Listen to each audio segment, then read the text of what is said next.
Au programme de la journée, conférences, job dating, démonstrations, ateliers numériques, les organismes du territoire et la municipalité de Forbach, ainsi qu'une quarantaine d'employeurs de Moselle-Est se sont mobilisés au Burghof pour tendre la main aux personnes en situation de handicap. Coaching et présentation de nouveaux outils numériques ont été les temps forts de la journée.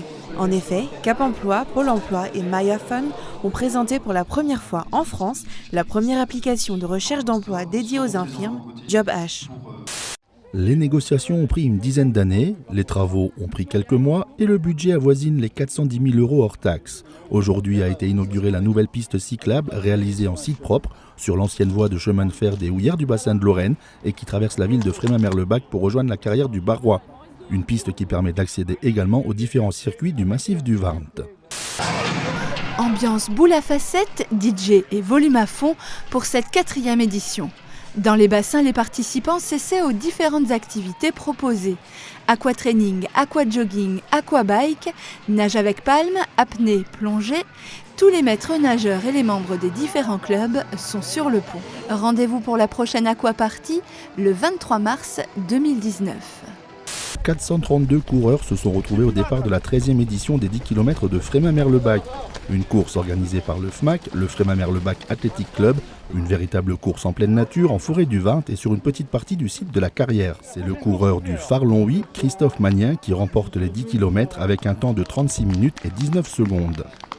Voilà maintenant 8 ans que la manifestation Gastronomie autour du Warnt attire tous les gourmands et les gourmets à Frémin-Merlebach. Une salle voûtée pleine à craquer, des exposants très nombreux, des fidèles, des petits nouveaux et une pléthore de produits du terroir à découvrir et à déguster. Une manifestation qui a trouvé ses origines de l'autre côté de la frontière.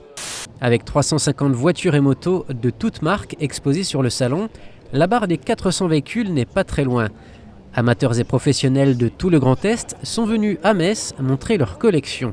Le salon n'était pas en reste non plus côté moto, autant pour les marques japonaises que pour les classiques Harley-Davidson. Durant 2 jours, les amateurs de voitures et de motos ont trouvé leur compte, une première réussie.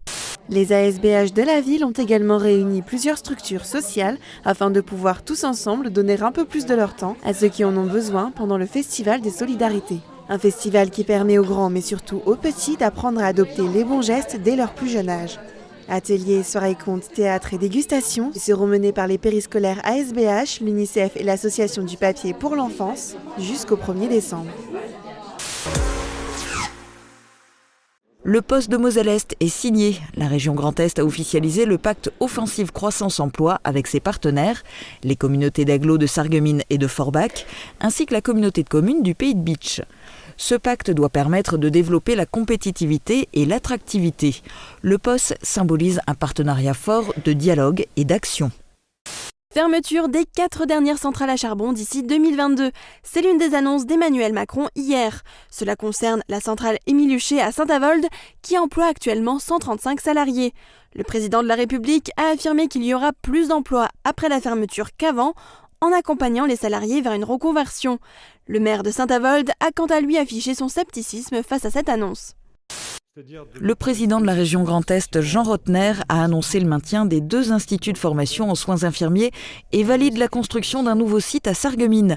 Le projet est dans les cartons depuis des années, les locaux actuels sont vétustes. La CASC a déjà validé la construction d'un nouvel IFSI proche des 2 hôpitaux. Montant prévu 6 millions d'euros et l'IFSI deviendra locataire. Mais tout était en stand-by en attente de la décision de la région qui finance le budget de fonctionnement des IFSI et qui exige en contrepartie 10% d'économie sur l'investissement structurel. Smart et WETP récompensés. Les 2 entreprises ont été primées hier lors de la soirée Élu Entreprise organisée par la communauté d'agglomération Sarreguemines Confluence et Espace Entreprise à Woustviller. C'était l'occasion, comme chaque année, d'évoquer les enjeux économiques du territoire. Jean Rotner, président de la région Grand Est, était l'invité d'honneur de la soirée.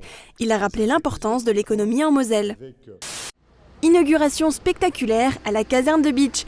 Hier, les sapeurs-pompiers ont inauguré leur maison d'entraînement et de manœuvre. Ce nouvel espace permettra de former les sapeurs-pompiers de Bitche et ses alentours.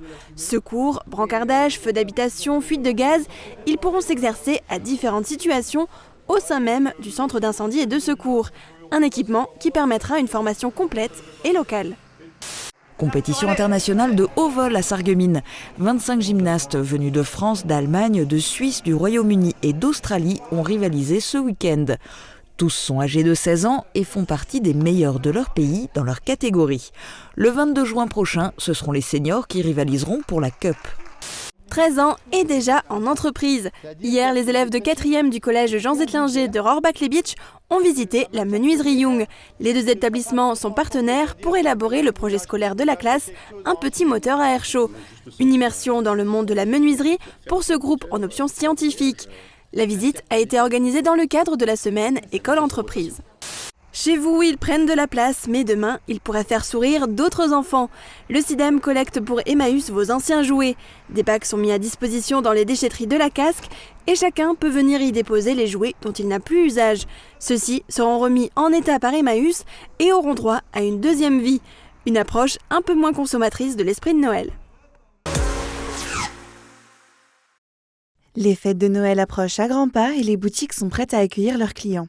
Malgré le succès des objets numériques et des jeux vidéo, les objets en bois continuent à attirer du monde, notamment les jouets en bois qui conquistent même les plus jeunes. C'est super cool, les jouets en bois, c'est toujours mieux que des objets électroniques, quoi. Ça éveille l'imagination et tout ça, je pense. À Mézental, chaque année, et ce depuis 14 ans, de nouveaux jouets en bois viennent compléter ceux de la boutique du Père Michel. C'est un avion réalisé avec des matériaux de récupération simples que Michel Muller s'est fait connaître dans le monde du jouet en bois. Ma méthode de fabrication consiste à prendre une branche telle que je la ramasse en forêt et j'utilise les caisses d'emballage, les caissettes de vin pour réaliser les ailes. Et ce concept a été appelé le façon grand-père. C'est souvent des pièces uniques qui vont certainement rester dans la famille comme dans tout bien familiaux qu'on va le conserver. C'est comme le fameux cheval à bascule, beaucoup de gens l'ont gardé de leurs grands-parents. Et ainsi, mon jouet va rester, et souvent, il va peut-être terminer comme collection. Je vends de plus en plus de jouets, des camions, des tracteurs, des jeux automates assez compliqués. J'en vends, ça marche. Il y a un retour aux sources un peu concernant ces jouets. Ça, c'est indéniable. Un retour aux sources, Michel Muller n'est pas le seul artisan de Moselle-Est à essayer de garder l'authenticité des produits et promouvoir le bois. À Forbach, Serge Vanier, artisan tourneur, s'attelle depuis déjà 10 ans à fabriquer de petites figurines colorées. Et à l'approche des fêtes de fin d'année, ce sont les traditionnelles décorations de Noël qu'il propose aux amateurs.